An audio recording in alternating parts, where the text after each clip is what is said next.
Hugo Pardo es uno de los fundadores y el director general de Outliers School. Es consultor internacional en temas de comunicación y cultura digital, a la vez que ha publicado varios libros sobre el tema. Hola Hugo, ¿cómo estás? Hola, ¿cómo te va, Ángela? Bueno, explícanos un poco, ¿qué es el Outliers School?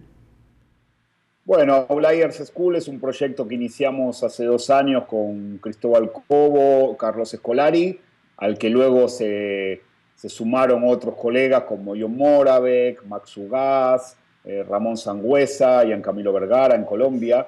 Y de lo que va es de trabajar en metodología de Design Thinking, una adaptación que hemos hecho que le llamamos Método Outliers School, y trabajamos retos o problemas que tienen las organizaciones en temas de cultura digital, gestión del conocimiento, educación y narrativas transmedia. Y lo que hacemos es, a partir de un proceso de design thinking, atacamos retos y llegamos a prototipos de solución.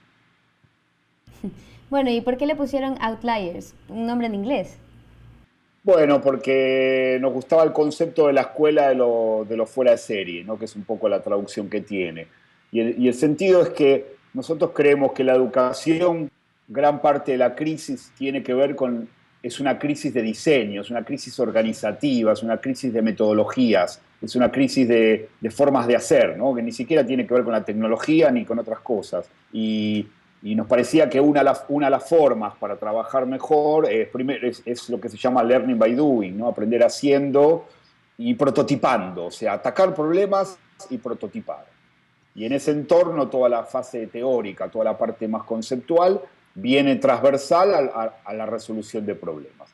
Y por eso le llamamos Outliers, porque sentíamos que la idea es hacer algo diferente, generar prototipos diferentes, generar ideas innovadoras o incluso disruptivas, y por eso pensamos como concepto la escuela de lo fuera de serie. Bueno, ahorita que nos explicaste un poco por qué Outliers School, siento que nos diste la filosofía de ella, ¿no? Bueno, cuando empezamos el proyecto, que empezamos con una edición de Outliers School Educación, que fue online, nosotros presumíamos de no dar títulos, presumíamos de no dar ningún tipo de certificados, y la idea era compartir un momento intenso con colegas y profesionales para diseñar problemas a nivel de prototipo. Y también tiene que ver con esto que te decía recién, es decir, uno de los problemas que más vemos en la educación es que todo está centrado en la certificación y en la nota. Mira, justo ahora estoy en un proceso de evaluación de mis alumnos de la universidad y me pasé hoy discutiendo con alguno de ellos porque es terrible cómo la universidad a veces ha centrado todo el proceso en la nota, en el examen, en la evaluación, y se ha distorsionado por completo. Entonces nosotros, como parte de esa lógica del fuera de serie, no damos ningún tipo de certificado para que no se distorsione el proceso. Si a ti te interesa aprender, si te interesa interactuar con colegas, si te interesa generar ideas innovadoras, ven con nosotros. No damos títulos, no damos ningún tipo de certificación. Ven por el solo hecho de tener la vocación y la necesidad y las ganas de generar prototipos en temas de cultura digital. ¿Cuáles son las habilidades más importantes para los Outliers que se necesitan para tener una vida exitosa? Bueno, como no sé si para tener una vida exitosa me parece un poco amplio, pero nosotros lo que decimos es que pasamos del conocimiento superficial a un conocimiento focalizado e interdisciplinario, en el sentido de que todo el conocimiento teórico que pueda haber solo está conectado con tus necesidades y con la idea, con la capacidad de resolver problemas en el hoy, ¿no? Y además tiene que ser interdisciplinario. Por eso trabajamos con una metodología como Design Thinking, ¿no? En el sentido de que todos seamos diseñadores sin ser diseñadores, ¿no? En el sentido de que diseñemos algoritmos de procesos, metodologías de trabajo, servicios, y así la pensamos. Empezó siendo unos cursos online y terminó, por suerte, estamos contentos, ya llevamos 2 años, y terminó siendo una organización que administra eventos para instituciones públicas, privadas, en estos temas, exclusivamente en estos temas que te mencionaba al principio: educación, gestión del conocimiento, cultura digital y narrativas transmedia. La última iniciativa de los Outliers se denomina Circópolis. El proyecto consiste en generar una especie de circo ambulante, donde se promuevan 12 metodologías de gamificación y aprender haciendo, para capacitar a docentes y formadores de escuelas rurales de Iberoamérica. Circópolis es un proyecto que acaba de nacer. De hecho, todavía no hemos hecho ninguna edición. Nuestra idea es empezarlo en el segundo semestre de este año, y el sentido es generar una especie de circo ambulante donde podamos trabajar 12 metodologías de gamificación y de learning by doing, de aprender haciendo. Por eso se llama Circópolis, porque está asociado al concepto de gamificación. Y lo que queremos hacer es ir a escuelas rurales de Iberoamérica y quedarnos una semana en cada escuela y enseñarle a los profesores 12 metodologías. Design thinking, pedagogía entre pares, clase invertida, uso de Arduino, uso de gestores de contenidos. Son 12 metodologías y la idea es enseñárselo a los profesores y a la vez que los profesores se lo enseñen a los alumnos. Todo esto bajo una dinámica muy, muy lúdica, muy de gamificación, con elementos divertidos. Y bueno, ese es el proyecto. Recién lo iniciamos, todavía es un proyecto en nuestra cabeza, estamos con conversaciones con potenciales clientes, pero bueno, la verdad es que todavía no hemos cerrado ningún compromiso y esperamos hacerlo recién después del verano europeo. De los proyectos o iniciativas que han salido de estudiantes o graduados del Outlier School, ¿cuál ha sido uno o dos que en verdad te hayan inspirado? Bueno, la que nos gustó muchísimo fue la que hicimos para el sistema de bibliotecas públicas de Medellín, en Colombia. Lo hicimos en 2013, fueron 3 semanas en que estuvimos en Medellín, y lo que hicimos fue diseñar un plan de cultura digital para las bibliotecas públicas de Medellín. Salieron 5 prototipos, de hecho en nuestro canal Vimeo, vimeo.com/outlierschool, están los 5 vídeos. La verdad que fue un poco el proyecto que más nos solucionó, porque lo bueno que tuvo fue que se diseñó, se prototipó y se pasó a ejecutar. Ese fue un buen proyecto. Luego hicimos cosas en Brasil, hicimos bastantes cosas en Colombia, hicimos en Perú, por supuesto en España. Ahora estamos yendo a Argentina, haciendo cosas en la Universidad de Buenos Aires y en el interior de Argentina, estuvimos en la Patagonia. Pero bueno, si me preguntas por uno, por intensidad y por resultados, me quedo con el del Sistema Público de Bibliotecas de Medellín, que dicho sea de paso es un sistema de bibliotecas referente en América Latina. Son bibliotecas muy bien gestionadas, en zonas que históricamente eran zonas conflictivas, y las bibliotecas se han convertido en edificios, espacios arquitectónicos que han modificado un poco la dinámica del lugar. Y bueno, nosotros dimos nuestro aporte para agregarle valor digital a esos espacios arquitectónicos. ¿Cuáles serían las lecciones más significativas que piensas que se deben aprender? Por un lado, los jóvenes que están por incorporarse en el mercado laboral, y por otro, quienes llevan varios años en él y que necesitan cambiar antes de que los cambien. Bueno, no sé, yo siempre digo, que se lo digo a mis alumnos, que más allá, los contenidos cambian constantemente, pero lo que no puede cambiar es la ética del esfuerzo, el compromiso, el pensamiento crítico. Y a mí la sensación que me da que una de las crisis de la Universidad Iberoamericana hoy tiene que ver con eso, con alumnos que están muy focalizados en sacarse una carrera, en sacarse un título. Y luego te das cuenta que el mercado no valora eso. Lo que valora son personas creativas, innovadoras, que piensen fuera de la caja, que generen ideas, que se sepan adaptar a los entornos, que tengan resiliencia.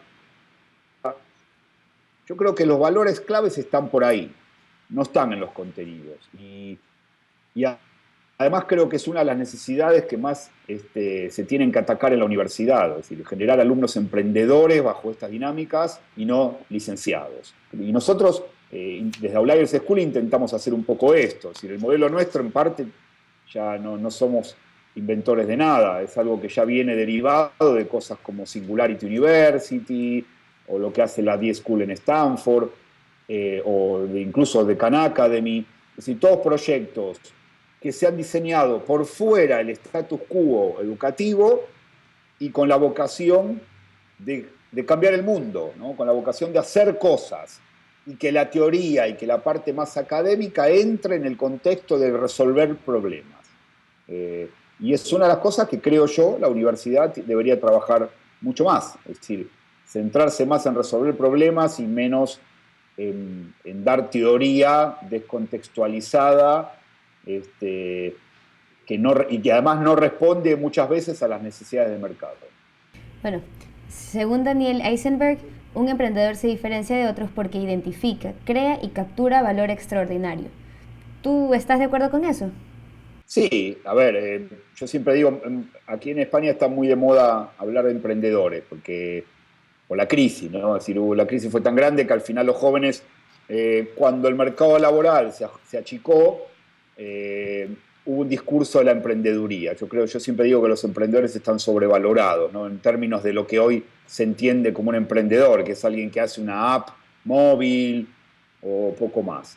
Pero sí, en la vida hay que ser emprendedor. A mí me gusta mucho un libro de Reid Hoffman, de Startup of You, que habla de esto, ¿no? Es decir, cómo cada uno de nosotros se tiene que convertir en una startup, y eso significa todo esto que dices tú. O sea, tener mucha resiliencia, tener mucha capacidad de adaptación, cambiar constantemente, incluso cuando te vaya bien, moverse en mercados globales, pensar en global. Todo esto son valores de la sociedad red, y que evidentemente cuando uno habla con emprendedores que ya tienen experiencia de varios proyectos de emprendeduría, te encuentras con esos valores. ¿Qué significa para ti el espíritu emprendedor? Bueno, para mí el espíritu emprendedor es hacer cosas para cambiar el mundo. Intentar mejorar los entornos en los que vivimos. Creo que eso es el espíritu emprendedor. Lo puedes llevar a nivel de negocio o lo puedes llevar en tu vida personal. Pero por supuesto, sí o sí, lo tienes que llevar en tu vida profesional. Bueno, si ahora bien hay que estar preparados para el trabajo. Si estás trabajando ya, hay que estar atento a buscar más oportunidades porque ya han cambiado las estructuras laborales. ¿Tú crees que podrías darnos un panorama un poco más amplio del cambio abrupto que sucede en el ámbito laboral de las empresas y las industrias? Bueno, estamos viviendo un entorno de redes líquidas, ¿no? Y las redes líquidas también atacan al mercado laboral. Lo peor que te puede pasar es estar cómodo, confortable y creer que a ti no te va a pasar nada la próxima década en tu mundo laboral. Tienes que estar siempre atento, siempre diseñando nuevas redes, siempre pensando en nuevas oportunidades, porque al final de cuentas los que te legitiman, los legitimadores de tu valor profesional es tu red, no es tu jefe. En el siglo XX era tu jefe. Uno respondía a un jefe y lo que intentaba era caerle bien, caerle en gracia a un jefe. Hoy tienes que construir una red. Si tú tienes una red potente, una red simbólica, atractiva, da igual el jefe puede cambiar. Es decir, no estás tan atado a una organización. Y bueno, yo le llamo a eso, son redes líquidas en un mundo profesional que es muy cambiante. ¿Por qué? Porque ni las empresas son fieles con los trabajadores, ni los trabajadores son fieles con las empresas. Al final todo va cambiando mucho más rápido.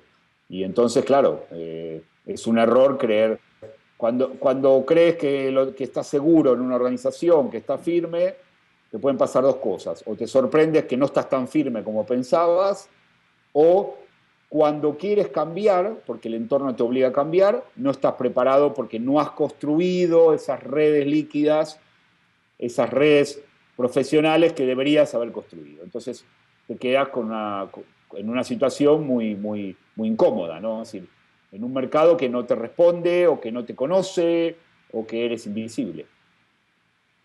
En tu opinión personal, ¿estás a favor o en contra de esta idea de las ciudades inteligentes? ¿Cómo visualizas estas ciudades en un futuro no tan lejano? Mira, con respecto a las ciudades inteligentes, ahora se hizo en Barcelona hace una semana la conferencia de Smart City, que es la más grande que se hace en el mundo, se hace en Barcelona. Sí, yo estoy muy de acuerdo con el concepto. Me parece que está muy bien, es decir, que la gente empieza a vivir mejores en las ciudades. Me parece que en América Latina, que es lo que nos toca, se usa mucho el concepto de Smart City como un concepto de marketing y en realidad no responde a la realidad, ¿no? Porque solo el hecho del tránsito, ¿no? Es decir, el gran drama de América Latina tiene dos grandes dramas, ¿no? La inseguridad y el tránsito, y la polución. Tres grandes dramas. Y bueno, evidentemente, ni la inseguridad, ni la polución, ni los problemas del tránsito responden a lógicas de ciudades inteligentes, ¿no? Pero a veces se presume de ser ciudades inteligentes y no lo son. En Europa la situación es diferente, ¿no? Barcelona es una ciudad que está trabajando muy bien en esos temas, en las ciudades escandinavas también. Sí, yo valoro eso. Las ciudades tienen que ser mucho más vivibles, mucho más ecológicas, usar mucho más la bicicleta y el transporte público, abandonar los coches y vivir una mejor calidad de vida. En eso, y después todo el tema de la información, ¿no? El Big Data, la gestión, la transparencia de la información pública en entornos digitales, todo eso son variables de una ciudad inteligente. Insisto, me da la sensación a mí que si uno piensa en las grandes ciudades de América Latina, en todas, estamos muy lejos de ser ciudades inteligentes. Ojalá podamos ir hacia ese cambio, pero siento que estamos muy lejos. Bueno, Hugo, ha sido un placer hablar contigo. Te agradecemos mucho también tu tiempo y, bueno, ojalá podamos seguir en contacto.